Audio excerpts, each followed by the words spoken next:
I've worked in drug development for over 2 decades, and the goal when developing these products is to derive the maximum benefit from taking the minimum effective dose, which is how you minimize unwanted effects. Microdosing is the same concept and is commonly associated with psychedelics, wellness, performance enhancement, and creativity. People microdose daily to feel and perform better. Today's podcast is sponsored by Microdose Gummies. Microdose Gummies deliver perfect entry-level doses of THC that help you feel just the right amount of good. My significant other used some of the Microdose Gummies and also tried their strain-specific gummies as well before doing yard work last weekend. Let's just say my lawn was cut, edged, and weed-whacked before I even got out of bed at 9 a.m. And we have an acre and a half. The gummies brought focus to mundane tasks and didn't diminish energy levels, so needless to say, we were happy with the product. Microdose is available nationwide. To learn more about microdosing THC, go to microdose.com and use code BEYOND to get free shipping and 30% off your first order. Links can be found in the show description, but again, that's microdose.com and code BEYOND, BEYOND. This podcast contains adult themes and graphic violence. Listener discretion is advised. The commercial-free version of this podcast is available on Patreon for $1 per month. Patreon.com/Beyond Contempt podcast. I'm Renee, and this is Beyond Contempt True Crime.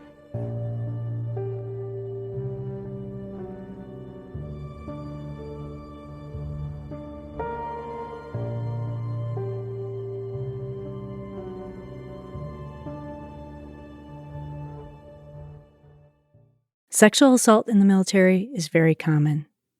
Assaults go unreported because the system isn't trustworthy. Women will withdraw accusations because of lack of support, harm to career, and pressure applied to victims by investigators and colleagues. The investigation or prosecution of these sexual offenses should have shifted to personnel outside of the military chain of command. You're listening to episode 59, Maria Lauterbach. Maria Lauterbach was born on November 17, 1987, and was adopted by Mary and Victor when she was an infant. She grew up in Vandalia, Ohio, and went to Butler High School. Maria was an athlete and played both softball and soccer during her high school career. During her senior year, she earned an honorable mention for softball for the Greater Western Ohio Conference. Maria's high school softball team was the first to win district championship. Maria entered the delayed entry program for the Marine Corps in her senior year of high school. She enlisted in the Corps on June 6, 2006, and she served as a personnel clerk. They stationed Maria at the Marine Corps base at Camp Lejeune in Jacksonville, North Carolina. She had been enlisted for less than a year and was already experiencing problems within her work group. Maria called her mom, and a few minutes into the conversation, she had a very heavy thing to tell her mother. She was raped by someone who was her superior at her command during night duty. Her mother begged her to report the sexual assault. This was not the Mother's Day call that she had been expecting that May 2007. The next day, Maria reported the rape and was interviewed by the Naval Criminal Investigative Service. When investigators spoke with the officer in charge, he said that Maria Lauterbach was purposefully causing trouble and seeking retribution. In their opinion, the accused Marine had an impeccable reputation, and he denied that the sexual assault took place. The military arranged for a victim's advocate, who was able to get Maria transferred to another building, but she still worked in the same unit with her alleged rapist. They instructed him to stay away from her per protective order. But Maria Lauterbach and the accused were seen together many times after that. In June 2007, Maria found out she was pregnant and claimed the pregnancy resulted from the rape. As time wore on, Maria was under duress and felt pressured to drop her accusation. There was eventually to be a hearing on the matter, but it never took place because of Maria's disappearance. On Friday, December 14, 2007, Maria called her mom. They needed to finalize plans, since Mary was going to visit her daughter on base, Maria told her mom that she was required to attend a Christmas party, and the person who assaulted her was going to be there as well. She did not want to be in the same room with him. Her mother told her to just put on her uniform and to show up for the required people. Then she was to leave the party and immediately call her mom. Mary Lauterbach never heard from her daughter again. Maria worked from 7:30 a.m. to 3:30 p.m. that day. At 4:30 p.m., Maria's roommate, Sergeant Daniel Durham, found a note that she left. He felt bad for Maria and the stuff she was going through with the Marines, so he let her stay at his house. The note said, "I cannot take this Marine life anymore. I am leaving. Sorry for the inconvenience. Maria." That night, Sergeant Daniel Durham called Mary Lauterbach to tell her about the note, and he also turned the note over to a warrant officer. Mary felt that this note made little sense, especially since Maria was 8 months pregnant. Mary called everyone she could think of. No one had information and reassured her that Maria would probably show up again. Later on, investigators determined Maria withdrew $700 from her checking account from an ATM. At 5 p.m., she bought a bus ticket that went from Jacksonville, North Carolina, to El Paso, Texas.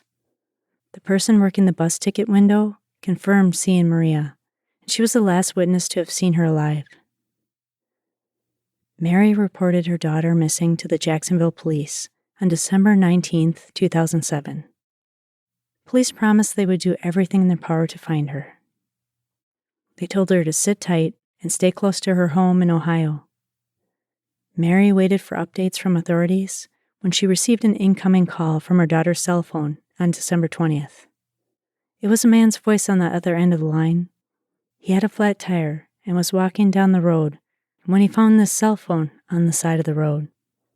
It was about a half mile from Camp Lejeune.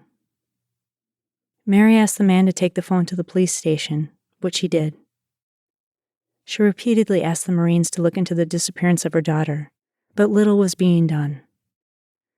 Victor Lauterbach felt the need to stay on the sidelines and let his wife take the lead. He was still in Ohio's National Guard as a senior master sergeant in the Air Force Reserve, and worried that the situation might put him in a tough spot with his employer. Soon it was after Christmas, and Maria was still missing. Mary had enough of sitting tight in Ohio and headed to Jacksonville, North Carolina, to speak with police in person. At the police station, they had assigned the case to a new detective. Coincidentally, he was a retired Marine who had spent his career working in security. When he looked in Maria Lauterbach's file, it was empty. Not so much as a note that someone had brought her cell phone to the police station. The detective went to the Marine base to meet with NCIS investigators. He wanted an interview with Maria's accused rapist, 21-year-old Corporal Cesar Laurean. NCIS told the detective that Corporal Laurean had nothing to do with Maria's disappearance. The investigator determined the incident was not a criminal matter, and what happened between Lauterbach and Laurean was a sexual encounter. As the next few days unfolded, it was evident that NCIS did not make a full effort investigating Maria Lauterbach's disappearance and needed to be pushed by the Jacksonville detective. On January 8, 2008, NCIS interviewed Laurean. One question Laurean asked was what happens to the accusations against him if Maria Lauterbach wasn't found. On January 10, 2008, the Marine Corps Times published a story speculating that Maria Lauterbach fled her military post to avoid being charged with making false accusations. On January 11, 2008, Cesar Laurean failed to show up for work. Investigators got a warrant to search his Jacksonville, North Carolina home. There was a significant amount of Maria Lauterbach's blood in Cesar Laurean's house. Authorities believed the murder took place in the garage because of some of the splatter patterns on the walls. He attempted to clean up the crime scene. There was a small patch on the wall that had been repainted, and the paint tray was still sitting on the garage floor. Laurean's wife found a note that her husband left, in which he claimed Maria Lauterbach took her own life and cut her throat when she got into an argument at their home. Laurean's wife waited 24 hours before she went to the police, but in the end, they decided to not charge her with the crime. In the backyard, they found a square fire pit with 12 cinder blocks that outlined the border. In the pit, they found the charred remains of an adult female and a fetus, which were confirmed to be Maria Lauterbach and her unborn child. Police received footage from Lowe's, where Laurean and another man purchased paint, concrete blocks, and a wheelbarrow. They made 2 trips, one on December 16th and another on December 24th. Laurean had his first fire in the backyard, and his neighbor said, "The whole year and a half we've been living here, they've never burnt anything in their backyard, and now there's a burn pile in the middle of the yard. He borrowed my shovel and didn't tell me what it was for. Now the sheriff's department has the shovel."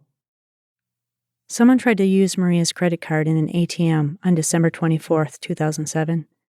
The video footage showed someone who looked like Cesar Laurean, despite him trying to obscure his appearance.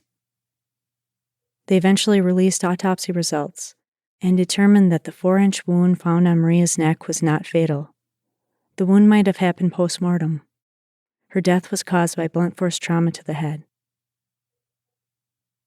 They indicted Cesar Laurean on charges of first-degree murder, robbery with a dangerous weapon, financial transaction card theft, attempted misdemeanor transaction card fraud, and obtaining property by false pretenses. They dropped the last charge prior to the beginning of his trial. North Carolina was one of 15 states that did not have a fetal homicide law in the books, so they did not charge him with the murder of Maria's unborn child. On January 12, 2008, they issued a federal warrant for Cesar Laurean. Interpol and Mexican officials also issued warrants for his arrest. The FBI and NCIS made wanted posters. The FBI put up a $25,000 reward, and North Carolina contributed an additional $5,000. Laurean was born in Mexico and was a naturalized United States citizen. A forensic analysis of his computer revealed he searched for Puerto Vallarta, Mexico. Authorities strongly suspected he fled to Mexico and believed he might have kept his Mexican citizenship. Plus, Laurean had told his Marine colleagues that if they convicted him of raping Maria Lauterbach, he would run to Mexico. His cousin had seen him at the end of January 2008 in Guadalajara, Mexico, but was not sure where he was headed after that. The Marines officially discharged Cesar Laurean after they confirmed he fled. On April 5, 2008, America's Most Wanted featured Maria's case, and Cesar Laurean was caught 5 days later, close to San Juan de la Vina in Mexico. The prosecution worked out a deal to bring Laurean back to the United States. They took the death penalty off the table, and a Mexican judge agreed to the extradition. A month later in October, Laurean appealed to the Mexican court system to block his extradition. His argument was that he was facing life in prison without parole in North Carolina, and this should have been considered cruel and unusual punishment. Laurean claimed that this was one condition under which an extradition could not happen. Finally, on April 17, 2009, 1 year after his arrest, Cesar Laurean was shipped to North Carolina. That same year, Mary Lauterbach hit Cesar and Christina Laurean with a wrongful death lawsuit, claiming they conspired to conceal the murder of her daughter. This case received substantial media coverage and was quickly known by everyone in Onslow County. In January 2010, the judge moved the trial to Wayne County. Cesar Laurean's trial started on August 10, 2010. The prosecution felt the motive for the murder was Laurean tried to silence Maria Lauterbach because he believed her accusations would derail his military career. The defense only had one reasonable strategy, and that was to blame Christina Laurean for the murder. Before Cesar Laurean fled to Mexico, he told his wife that Maria Lauterbach asked him for the money to buy her bus ticket to El Paso, Texas. Her car was found at the bus station, and her bus ticket was never used. Laurean tried to convince Maria to run to Mexico and desert her post with the Marines, which would have destroyed her career and credibility. When that tactic failed, he killed her with a crowbar. Maria's rape by Laurean was never substantiated. One of Laurean's colleagues testified that Laurean told him that the incident was consensual. In November 2007, Maria told Marine investigators that she no longer believed Cesar Laurean was her unborn baby's father. DNA also proved that Laurean was not the father of the child. The Marines questioned Maria's credibility because she told a lie in 2006. Money that was contributed for a holiday party went missing from the office where Maria worked. Maria said that her father had accidentally killed her brother when he was 6 years old in a family altercation, and she borrowed the money to visit his grave because she wasn't able to attend his funeral. The Marines learned from Mary Lauterbach that her brother was alive and well. Mary told them that her daughter has a tendency to create fantasies. Officials determined that Maria Lauterbach stole the money and told a lie to cover it up. Maria's biological father had bipolar disorder, which might have played a role in her behavior. Mary believed the issues with her daughter's credibility put a target on her back. Maria told her mother that Cesar Laurean was popular. After she filed charges against him, one of his friends harassed and even punched her. Her car was also keyed. The military would not move Maria to a different base. On August 24, 2010, it only took the jury 3 hours to convict Cesar Laurean of murder, theft, and fraud. They sentenced him to life in prison without parole. Mary Lauterbach gave her impact statement to the court. "I think you failed in your performance as a Marine. I think you failed in your responsibilities to your fellow Marines. I think you failed in your responsibilities to your family. I think you failed in your responsibilities to God. We will never have the opportunity to see and hold Gabrielle, Maria's unborn child. You have taken that all away from us. You have taken Maria's life, and then you desecrated her even more by trying to burn her body in your own backyard. Cesar Laurean, when you destroyed Maria's life, you destroyed your own life." On February 2, 2008, Maria Lauterbach was buried with full military honors, and they placed her Marine dress blues inside her casket. Maria named her unborn son Gabriel, and they buried him next to her in a small silver casket. 900 people attended her funeral, which was held in Vandalia, Ohio, where she was from. Marine Lance Corporal Robin Cayley drove 900 miles round trip to attend the service and placed her own Good Conduct Medal on Maria's casket. She continued to pay her respects to Maria Lauterbach by reporting her own rape to a high-ranking Marine who also attended the funeral. We will never know the truth about the sexual assault in Maria Lauterbach's case, but it is a pervasive issue within all branches of the military. Susan Avila Smith founded Women Organizing Women, which is an online support group for survivors of military sexual trauma. She retired from the Army and helped about 1,200 rape survivors leave the military and claim their VA benefits. Susan said the way Maria's case was handled was normal for the military based on her experience. Maria's story was a failure that reached criminal levels, and it was a failure of the military to treat sexual assault like the violent crime that it is. Susan explained that this system puts victims on trial, grants immunity to the accused, and the victims who speak out put themselves in greater danger. A similar situation happened when Melissa Gillian disappeared from her post at Fort Hood, Texas. There were many commonalities between Maria and Vanessa's cases. Vanessa was going to file a sexual harassment claim against another soldier named Aaron Robinson. They found her remains burned in a shallow grave. Robinson subsequently took his own life. The Army cleaned house and either fired or suspended one general along with officers and enlisted soldiers because of their failure to protect their staff from sexual assault and violence. On September 16, 2020, the I Am Vanessa Gillian Act was introduced to the United States House of Representatives. The bill creates a safer system for service members to report sexual harassment anonymously and shifts the prosecution of sexual offenses to an office outside the military chain of command. Maria's mother, Mary Lauterbach, received the Marcia Froelich Survivor Award.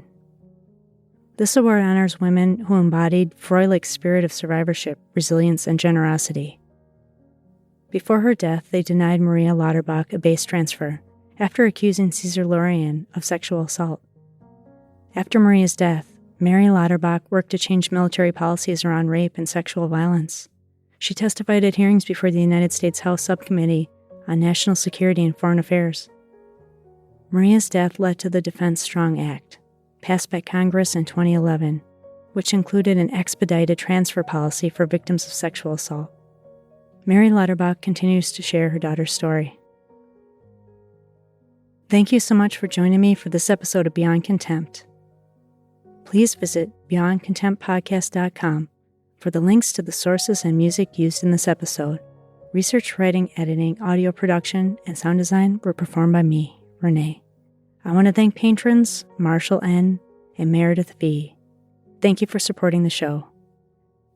And if you like the show, please leave me a positive review in Apple Podcasts or Spotify. Thank you so much, everyone.